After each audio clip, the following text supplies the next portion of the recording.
Oh yeah, there you go. I'm going to stand up because my voice is a little weak.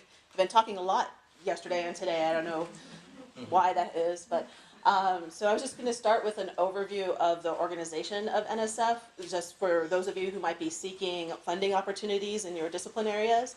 We are set up like a university is in colleges, so we have directorates that house specific disciplines in them.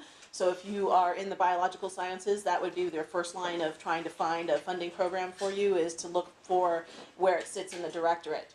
And the green squares are offices that have funding opportunities. So that includes the Office of Integrative Activities and the Office of International Science and Engineering as places that you could look for funding. The rest are the administrative offices and policy offices. I'm in the Education and Human Resources Directorate, where we do STEM education research, and then we also have a portfolio of diversity-related programs, including the Advance program. Just to give you some of the language for NSF, how many people have submitted an NSF grant before? Excellent. How many people have grants? Excellent. That's pretty good. That's about the funding rate. Okay.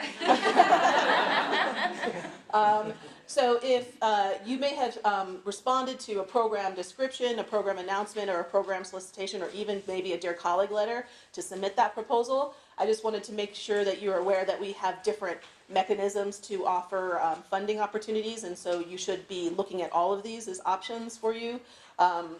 They're all appropriate potentially for funding your research activities. Yeah, I do want to add that your proposals in ER, in the other directorate and divisions, the practice vary, but for all of our proposals, we send it out to ad hoc review for mail review first, and then we convene the panel. The panelists on the panel have seen the ad hoc reviews.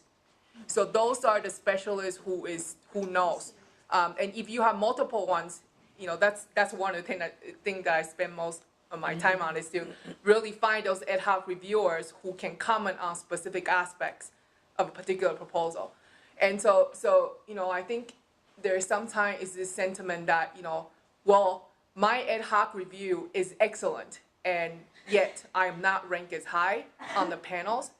Sometimes we disclose those too. I mean, well, yeah, because you will see the ad hoc review scores, and then you see the overall panel, or you just find out whether or not you're being selected or not. And as it was mentioned before, there are many factors that that we take into program director take into consideration whether or not fund a project or not. But if you have an interdisciplinary project, I strongly recommend that you talk to your program director or talking to the program directors that's related to it, and also don't overlook those programs that are interdisciplinary in nature. I think if you have the expertise to do the problem and that comes across in the proposal, it's really not held against you.